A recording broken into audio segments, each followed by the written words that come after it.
നമസ്കാരം. നമസ്കാരം. പക്ഷേ ഈ ചാട്ടയടിയും രാഷ്ട്രീയവുമായിട്ട് എന്തെങ്കിലും ബന്ധമുണ്ടോ? എന്താണ് അങ്ങയുടെ അഭിപ്രായം? ചാട്ടയുടെയും രാഷ്ട്രീയവുമായിട്ട് ബന്ധപ്പെടുത്താനായിട്ട് കഴിയും എന്നല്ലാതെ നേരിട്ടൊരു ബന്ധം നമുക്ക് പറയാനായിട്ട് കഴിയില്ല. പക്ഷേ അതൊരു രാഷ്ട്രീയ പ്രവൃത്തിയായിരുന്നു. അണ്ണാമലൈ ചെയ്യുന്ന സമയത്ത് വെറുതെ ശരീരത്തിൽ ചാട്ട കൊണ്ടടിക്കുകയല്ല ചെയ്തത്. അദ്ദേഹം തമിഴ്നാട്ടിൽ തന്നെ നേരത്തെ നിലവിലുണ്ടായിരുന്ന ഒരു രീതിശാസ്ത്രത്തിൻ്റെ ഏറ്റെടുക്കൽ നടത്തുകയാണ് ചെയ്യുന്നത്. കാരണം സ്വയം പീഡനം ഏറ്റുവാങ്ങി അദ്ദേഹം പ്രതിഷേധത്തിൻ്റെ അല്ലെങ്കിൽ ക്ഷോഭത്തിൻ്റെ ഒരു പ്രതീകമായിട്ട് മാറിത്തീരുകയാണ് ചെയ്യുന്നത്. തീർച്ചയായിട്ടും ഞാനത് ചോദിക്കാൻ കാരണം തമിഴ്നാട്ടിൽ നടന്ന ഒരു വ്യത്യസ്തമായ ഒരു പ്രതിഷേധ സമരം അല്ലെങ്കിൽ ഒരു പ്രതിഷേധത്തിൻ്റെ ഒരു മുഖം നമ്മൾ കഴിഞ്ഞ ദിവസം കണ്ടു. അതെ, അദ്ദേഹത്തിൻ്റെ പ്രതിഷേധത്തിന് വേണ്ടിയിട്ട് ഉന്നയിച്ച വിഷയം അറിയാലോ. അതെ അതെ അതെ ഒരു പെൺകുട്ടി ദാരുണമായിട്ട് പീഡിപ്പിക്കപ്പെടുകയും നീതി നിഷേധിക്കപ്പെടുകയും ചെയ്തു. അത് വളരെ ദാരുണമാണ്. ആ കുട്ടിയുടെ പേര് വിവരങ്ങൾ പുറത്തുവിട്ടു, FIR പുറത്തുവിട്ടു. പോലീസും സർക്കാരും വലിയ അനാസ്ഥയും ക്രൂരതയുമാണ് കാണിച്ചത്. അതിനെതിരെയായിരുന്നു അണ്ണാമലയുടെ ആ പ്രതിഷേധം. അങ്ങ് ആ രാഷ്ട്രീയത്തെ എങ്ങനെ കാണുന്നു? BJP വെറും 3% വോട്ടുണ്ടായിരുന്ന ഒരു സാഹചര്യത്തിൽ നിന്ന് 13% മുകളിലേക്ക് ഒറ്റ ഇലക്ഷനിൽ വർദ്ധിപ്പിക്കാൻ സാധിച്ച ഒരു സംസ്ഥാന അധ്യക്ഷൻ കൂടിയാണ് അണ്ണാമലൈ.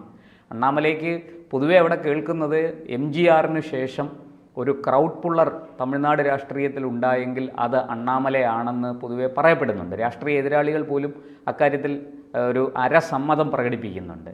അങ്ങേക്ക് എന്ത് തോന്നുന്നു? തമിഴ്നാടിൻ്റെ വാതിലുകൾ BJPക്കായിട്ട് തുറക്കുകയാണോ? BJP അവിടെ സ്കോർ ചെയ്യുമോ? ഈ പുതിയ കാല രാഷ്ട്രീയത്തിൽ പലപ്പോഴും സംഭവിക്കുന്നത് വ്യക്തികൾ ചില ടവറിങ് പേഴ്സണാലിറ്റിയുടെ ക്യാരക്ടറിസ്റ്റിക്സ് കാണിച്ചാൽ അവർക്ക് അവർ പ്രതിനിധാനം ചെയ്യുന്ന രാഷ്ട്രീയ പ്രസ്ഥാനത്തെ കൂടി കൈപിടിച്ച് ഉയർത്താനായിട്ട്. തമിഴ്നാട്ടിൽ നമുക്കറിയാം, തമിഴ്നാട് രാഷ്ട്രീയം എന്ന് പറയുന്നത് ദ്രാവിഡ രാഷ്ട്രീയത്തിനകത്ത് മുങ്ങിയതാണ്. തമിഴ്നാട്ടിലെ ഏത് രാഷ്ട്രീയ പാർട്ടിയും എടുക്കുന്ന സമയത്ത് ആ രാഷ്ട്രീയ പാർട്ടിയുടെ കൂടെ ഈ ദ്രാവിഡ മുന്നേറ്റം എന്ന് പറയുന്ന ഒരു കൺസെപ്റ്റ് ഉണ്ടാകും. ഇപ്പോൾ DMK ദ്രാവിഡ മുന്നേറ്റ കഴകം എന്നാണ്.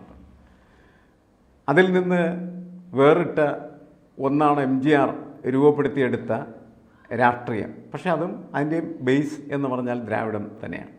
അതുകൊണ്ടാണ് അണ്ണാ DMK എന്ന നിലയ്ക്ക് അത് അണ്ണാദുരൈയുടെ ഓർമ്മ പ്രബലമാക്കാൻ വേണ്ടിയിട്ട് രൂപപ്പെടുത്തിയ ഒരു പ്രസ്ഥാനം എന്ന നിലയ്ക്ക് ആൾ ഇന്ത്യ ദ്രാവിഡ മുന്നേറ്റ കഴകം എന്ന നിലയ്ക്ക് അത് മാറുകയാണ്.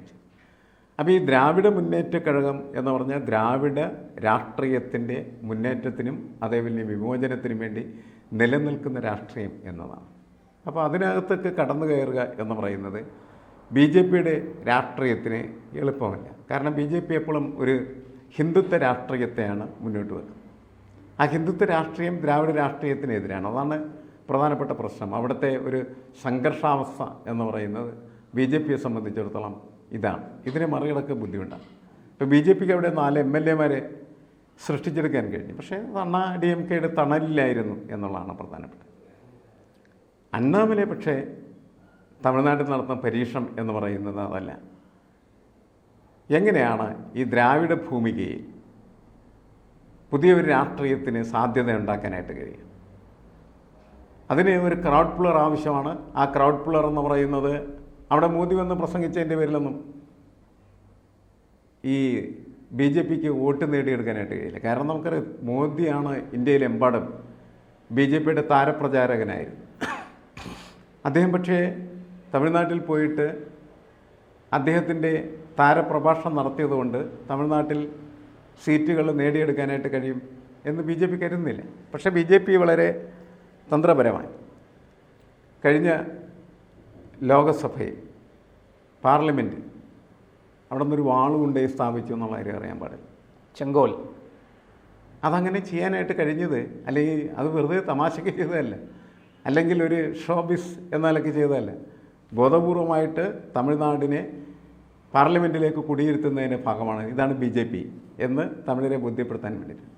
അപ്പോൾ തമിഴിൻ്റെ ഒരു ഐഡൻറ്റിറ്റി എങ്ങനെ BJPയുടെ ഐഡൻറ്റിറ്റി ആയിട്ട് വിളക്കി ചേർക്കാം എന്ന് പറയുന്ന രാഷ്ട്രീയത്തിൻ്റെ വളരെ തന്ത്രപരമായിട്ടുള്ള ഒരു സമീപനമാണ് തമിഴ്നാട്ടിലെ പുരോഹിതന്മാരെ പാർലമെൻറ്റിൽ കയറ്റി അവിടുത്തെ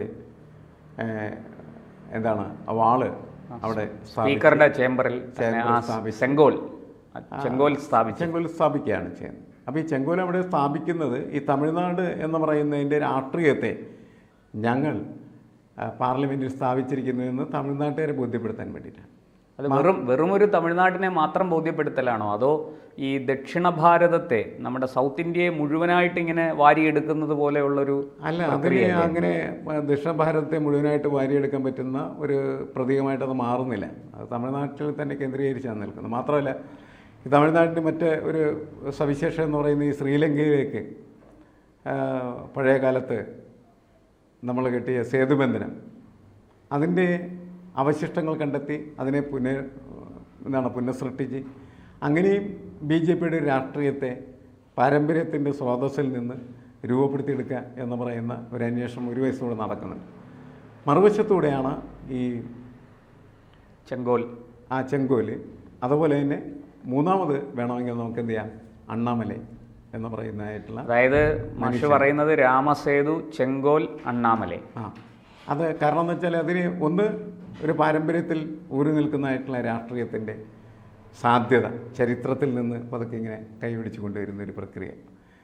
രണ്ടാമത്തെ എന്താണെന്ന് വെച്ച് കഴിഞ്ഞാൽ ചെങ്കോൽ സ്ഥാപനത്തിലൂടെ തമിഴ്നാടിൻ്റെ അധികാരം പാർലമെൻറ്റിൽ സ്ഥാപിച്ചു എന്ന് പറയുന്നത് തമിഴിനെ ബോധ്യപ്പെടുത്തുകയും തമിഴിൻ്റെ കൾട്ടിനെ സ്വാധീനിക്കുകയും ചെയ്യാം. മൂന്നാമത് ഇത്തരത്തിലുള്ളൊരു രാഷ്ട്രീയ പശ്ചാത്തലവും ചുറ്റുപാടുമൊക്കെ രൂപപ്പെടുത്തി എടുത്തിട്ട് അതിനെ എൻകാഷ് ചെയ്യാൻ വേണ്ടിയിട്ട് ഒരു പൊളിറ്റിക്കൽ ലീഡറെ പ്രസൻറ്റ് ചെയ്യുക. ആ പൊളിറ്റിക്കൽ ലീഡറാണ് അണ്ണാമലൈ. അത് വൈകാരികമായിട്ട് ആളുകളുടെ ഇടയ്ക്ക് നല്ല രീതിയിൽ മാർക്കറ്റ് ചെയ്യാൻ ഈ ചാട്ടവാറടി എന്ന് പറയുന്നതായിട്ടുള്ള പ്രതിഷേധ രീതിക്ക് കഴിഞ്ഞു എന്നാണ് ഞാൻ മനസ്സിലാക്കുന്നത്.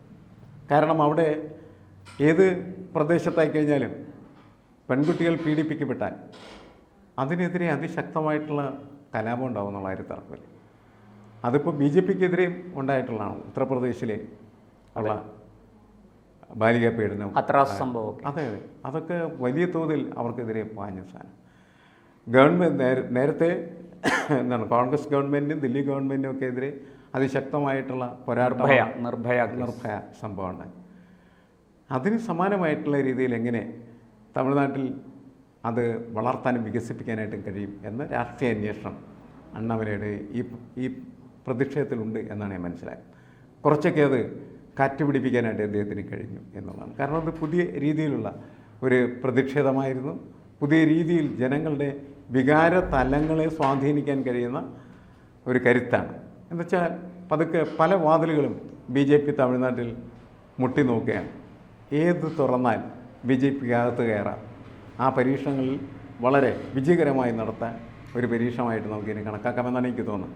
അപ്പോൾ അതുകൊണ്ട് അണ്ണാമലയിലാണ് എല്ലാവിധമായിട്ടുള്ള പ്രതീക്ഷ. നേരത്തെ തെരഞ്ഞെടുപ്പിൽ അദ്ദേഹം കോയമ്പത്തൂരിൽ അത്ഭുതം സൃഷ്ടിക്കുന്നൊക്കെ പറഞ്ഞിരുന്നു. പക്ഷേ അങ്ങനെ അത്ഭുതങ്ങളുണ്ടായില്ലെങ്കിലും അദ്ദേഹത്തിന് നല്ല രീതിയിൽ ജനങ്ങളുടെ ഇടയ്ക്ക് റെസ്പോൺസ് ഉണ്ടാക്കാനായിട്ട് കഴിയും. ഇങ്ങനെ നിരന്തരം പ്രവർത്തിച്ച് കഴിയുമ്പോഴാണ് കുറേ കഴിയുമ്പോൾ അവർ ആ സമൂഹത്തിൻ്റെ ഒരു രാഷ്ട്രീയ നേതൃത്വമായിട്ട് അംഗീകരിക്കപ്പെടുക. അതിനുള്ള സാധ്യതകൾ ഓരോ ദിവസവും അദ്ദേഹം അങ്ങനെ വർദ്ധിപ്പിച്ചുകൊണ്ടുവരിക. കാരണം അധികാരത്തിലേക്കുള്ള ഒരു ഏണിപ്പടിയെ യഥാർത്ഥത്തിൽ BJP ഇപ്പോൾ പുഷപ്പ് ചെയ്യുന്നത് അണ്ണാമലൈ എന്ന് പറയുന്ന ഈ ക്രൗഡ് പുള്ളറയാണ്. അത് എത്രത്തോളം വിജയിക്കും എന്നുള്ളത്, അത് എത്ര പെഴ്സിവറൻസ് BJP ആ കാര്യത്തിൽ കാണിക്കുമെന്നുള്ളതാണ്. എടുത്തിയാട്ടം കൊണ്ടൊന്നും അവിടെ കാലുറപ്പിക്കാനായിട്ട് വേരുറപ്പിക്കാനായിട്ട് കഴിയേയില്ല. വളരെ ക്ഷമയോടെ കാത്തിരുന്ന് നിരന്തരമായിട്ട് പ്രവർത്തനം നടത്തി അവസരം കിട്ടുന്ന സമയത്ത് ഇതേപോലെയുള്ള കാര്യങ്ങളെല്ലാം ചെയ്ത് ജനങ്ങളെ സ്വാധീനിക്കുക എന്ന് പറയുന്ന ഒരു രാഷ്ട്രീയ സ്ട്രാറ്റജി അതിനകത്ത് BJP പ്രകടമാക്കുന്നുണ്ട്. അത് ആ രാഷ്ട്രീയ സ്ട്രാറ്റജി, രാഷ്ട്രീയ തന്ത്രത്തെ മുന്നോട്ട് കൊണ്ടുപോകാനായിട്ടുള്ള കഴിവുള്ള അല്ലെങ്കിൽ കെൽപ്പുള്ള വളരെ എഫിഷ്യൻ്റായിട്ടുള്ള ഒരു ലീഡറായിട്ട് അണ്ണാമലൈ പതുക്കെ മാറുന്നുണ്ട് എന്നാണ് എനിക്ക് തോന്നുന്നത്. എന്തായാലും മാഷ് ചൂണ്ടിക്കാണിച്ച കാര്യങ്ങൾ വളരെ പ്രസക്തമാണ്. എങ്ങനെയാണ് ഒരു പ്രദേശത്തിൻ്റെ രാഷ്ട്രീയത്തെ മനസ്സിലാക്കി അത് തങ്ങൾ മുന്നോട്ട് വെക്കുന്ന രാഷ്ട്രീയവുമായിട്ട് അതിനെ എങ്ങനെ ചേർക്കാം എന്ന് പറഞ്ഞ പോലെ വാതിലുകളും ജാലകങ്ങളും ഒക്കെ തുറന്ന് എങ്ങനെ നമ്മുടെ ഈ രാഷ്ട്രീയത്തെ, ഈ കാറ്റിനെ അതിനകത്തേക്ക് കടത്തിവിടാം എന്നുള്ള പരീക്ഷണം BJP വളരെ നന്നായിട്ട് ചെയ്തുകൊണ്ടിരിക്കുകയാണ് തമിഴ്നാട്ടിൽ.